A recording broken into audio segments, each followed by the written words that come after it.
Esta transmisión con nuestra compañera Michelle Ágreda. Ella pues nos trae información desde o pronunciamientos que ha realizado el partido COPEI, el Partido Verde, el día de hoy. Michelle. Así es, gracias por el contacto. Pues nosotros en esta oportunidad nos encontramos en la sede nacional del Partido Demócrata Cristiano COPEI. A mi lado se encuentra su secretario general nacional y también diputado de la Asamblea, Juan Carlos Alvarado, quien hoy ofreció una rueda de prensa para ofrecer información con respecto a las elecciones internas que se tienen previstas para este año en el partido, diputado.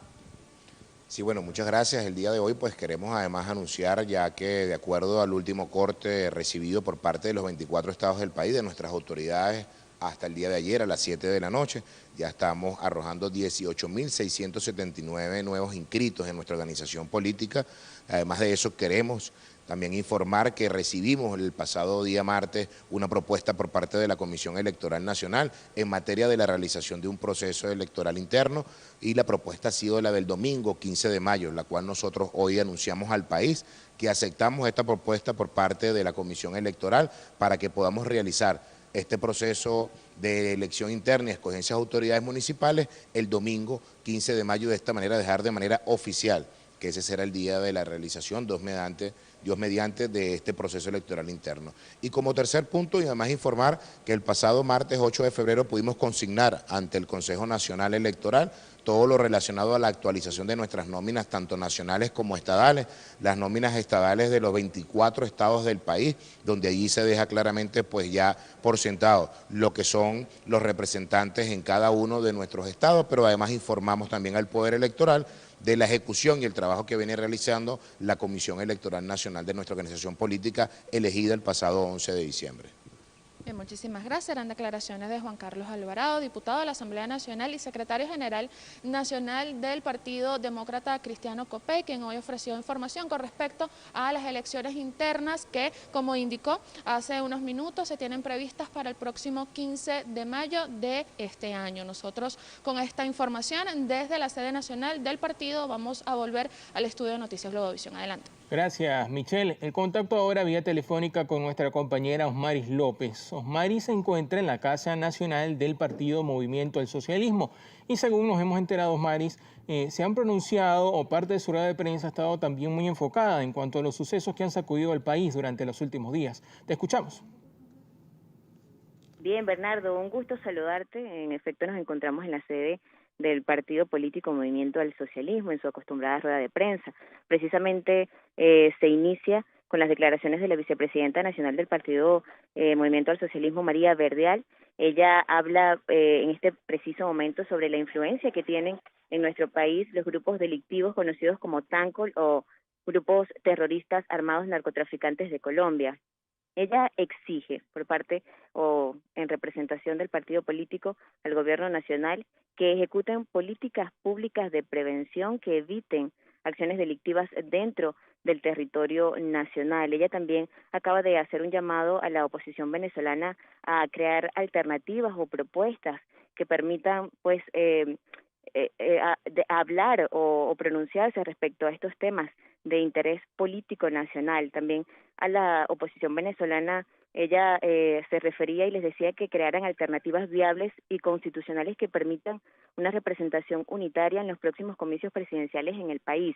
Esta rueda de prensa apenas se inicia y ella exhorta a los grupos políticos de oposición a unificar criterios y a promover una organización unitaria para construir una realidad que genere sobre todo confianza en los venezolanos. En estos momentos precisamente ella habla sobre algunas representaciones de partidos políticos de oposición que necesitan unificarse para poder tener una representación válida para los próximos comicios presidenciales en nuestro país. Nosotros vamos a estar atentos a lo que se genere a lo largo de la rueda de prensa para llevarles los detalles en las próximas emisiones de Noticias Globovisión. Bernardo. Maris, vamos a estar nosotros también muy atentos por acá. La organización no gubernamental Comité Internacional contra la Impunidad en Venezuela emplazó a la oposición a ser prudente al referirse a la investigación que inició la Fiscalía de la Corte Penal Internacional sobre la comisión de presuntos delitos de lesa humanidad. El comunicado hace énfasis en el derecho que tienen las víctimas y sus familiares a la justicia. De igual forma, hicieron un llamado al gobierno nacional a no establecer negociaciones de carácter político con el derecho a la vida. A su vez, el documento difundido por la ONG afirma que los actores que son investigados por la CPI no pueden interferir en asuntos por el que son investigados. Entre tanto, la institución advierte que el derecho a la justicia es inviolable, al tiempo que recuerda que el fiscal británico ha señalado en reiteradas ocasiones que no permitirá se politice la causa que le sigue al Estado venezolano. Y el expresidente de Argentina, Mauricio Macri, esto según información de un portal llamado El Cohete en la Luna, realizaría un trabajo conjunto a la administración del expresidente de Estados Unidos, Donald Trump, para entrar a territorio venezolano. Según unos documentos revelados de la Dirección General de Inteligencia de la Fuerza Armada de Argentina, el Mar de Argos, el Frente Norte del Mar Caribe y el corredor por la frontera Febo, que correspondería a una incursión terrestre desde Colombia, y el tercero, el corredor por la frontera de Ceres, referido al ataque desde Brasil. Atada 4 de paracaidista, la Brigada Infantería Mecanizada 10 y los comandos de la Fuerza de Operaciones Especiales. Y ante las acusaciones hechas por el gobierno colombiano que señalan que los problemas en el departamento de Arauca se originan en Venezuela, el ministro para la Defensa... Asesinatos de líderes en suelos neogranadinos. La detección de apostillas falsas en partidas de nacimiento fue lo que provocó la anulación de cédulas a ciudadanos venezolanos en Colombia. Quintana a esta hora nos reporta noticia relacionada con el asunto tributario en el país, que no deja de ser noticia, Giselle. Hola, sí, buenas tardes en el estudio y a todos los que sintonizan Noticias Globovisión a esta hora. Así es, el contacto lo hacemos para conversar con José Javier García. Él es socio de impuestos de PwC Venezuela y también él es miembro del Comité de la Asociación de Derecho Tributario. Señor José Javier García, gracias por recibirnos el día de hoy acá un poco para conversar sobre la Ley de Impuestos a Grandes Transacciones Financieras, una ley que ya fue aprobada en segunda discusión por el Parlamento Nacional y bueno, ha generado ciertas reacciones. Abogados, tributaristas y economistas coinciden en que esta es una ley confiscatoria, pues ya no solo incluye a las personas jurídicas, sino también a las personas naturales. Entonces queremos conocer su opinión sobre esta ley que ya fue aprobada en segunda discusión por el Parlamento Nacional. Giselle, buenas tardes, gracias, un placer. Sí, seguro, es una ley que en principio no es a las grandes transacciones financieras, es a todas las transacciones financieras que se ejecuten. Yo creo que eso vale la pena resaltarlo. Segundo, en esta reforma se incorporan, o por lo menos del título de las disposiciones que tenemos, se incorporan a las personas naturales como contribuyentes, lo cual conlleva que tú y yo cuando efectuemos alguna compra en algún establecimiento que tenga la calificación de sujeto pasivo especial, que es una calificación que otorga la Administración Tributaria, tengamos que pagar un 3% adicional sobre ese precio de venta, sobre esa erogación que estamos haciendo en divisas. Entonces, aquí sin duda estamos hablando de un incremento de costos, y es un incremento de costos no solo para nosotros como personas, sino también para las compañías, porque lo que estamos viendo nosotros es que la forma de recaudación del tributo, sin duda alguna, no podrá ser que cada persona natural efectúe una declaración, porque eso sería imposible de revisar o de fiscalizar o de controlar. Por lo tanto, una figura que existe en materia tributaria es que se nombren a los agentes, a los contribuyentes especiales como agentes de percepción, es decir, esos establecimientos cobrarían el impuesto y lo tendrían que luego enterar al Fisco Nacional. Eso conlleva que ellos tengan que modificar sus procesos contables, su sistema de contabilidad posiblemente, su sistema de facturación, por lo tanto estamos hablando de costos y una carga administrativa adicional a lo que tienen hasta el día de hoy. Conllevar a que en el pequeño y mediano contribuyentes o pequeños y medianos negocios, eso fomente la informalidad en virtud de que esas transacciones no queden registradas formalmente en los libros de contabilidad de las compañías. Muchísimas gracias. Eran entonces declaraciones de José Javier García. Él es socio de impuestos de PwC Venezuela y además pertenece a la Asociación Venezolana de Derecho Tributario. Le indicaba que esta ley de impuestos a grandes transacciones financieras genera un costo adicional para los procesos contables y además impacta de forma negativa a la hora de declarar y pagar el impuesto sobre la renta. Este es nuestro aporte para Noticias de Globovisión a esta hora y con ello devolvemos el pase al estudio. Gracias, Giselle. Un corte de fibra óptica en el estado Falcón causó fallas en el servicio de Internet en todo el país. Eso fue este domingo.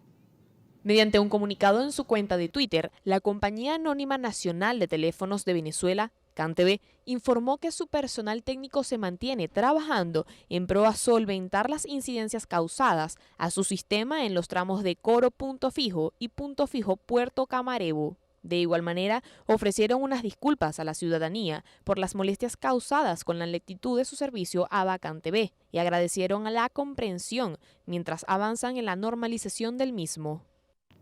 Cambiamos de tema. Un total de 1.228 nuevos casos y 11 fallecidos por COVID-19 fueron reportados en el territorio nacional en las últimas 24 horas, según la información de la vicepresidenta de la República, Delcy Rodríguez.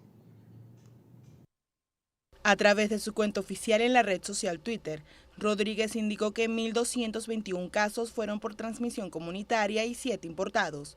Las entidades con mayor número de contagios fueron Carabobo 415, Miranda 222, Bolívar 109, Mérida 102 y la capital del país 130, mientras que los 7 casos importados provinieron de Turquía. Por otra parte, la vicepresidenta informó sobre el fallecimiento de 11 personas a causa del coronavirus. De esta manera, el total de casos registrados se elevó a 505.947, los pacientes recuperados a 486.500, con 13.898 casos activos y 5.549 personas fallecidas desde el inicio de la pandemia en el país. En otras informaciones, el Instituto Nacional de Meteorología e Hidrología, INAMET, pronostica nubosidad y lluvias de intensidad variable y dispersas en horas de la mañana de este lunes debido al calentamiento diurno y la formación de humedad.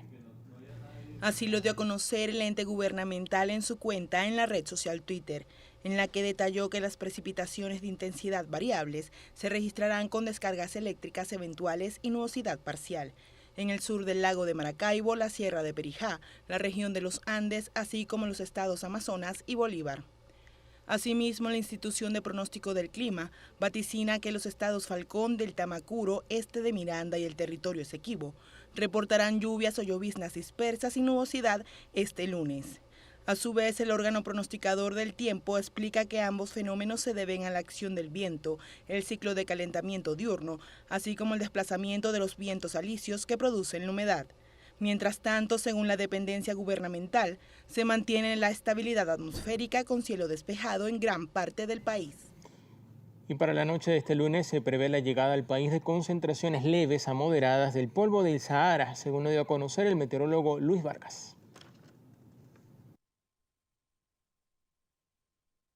La nube de polvo sahariano forma una capa de 3 a 5 kilómetros de espesor y se encuentra en la atmósfera a una altura calculada entre 1 o 2 kilómetros. En consecuencia, el viento es realmente seco y tiene aproximadamente 50% menos de humedad que la atmósfera tropical común, lo que puede afectar la piel y los pulmones. De igual manera, su alta concentración de partículas puede resultar nocivo para las personas. Asimismo, aquellas personas que sufren de problemas respiratorios, alergias o contagio de coronavirus deben tomar mayores precauciones si se encuentran en un territorio a donde llegue este fenómeno. Esta masa de polvo del Sahara es capaz de cubrir un área equivalente al territorio de Estados Unidos. Por otra parte, el Laboratorio Oceanográfico y Meteorológico del Atlántico asegura que el polvo del Sahara es una gran fuente de micronutrientes para el ecosistema terrestre y marino. Hacemos así una pausa en esta emisión de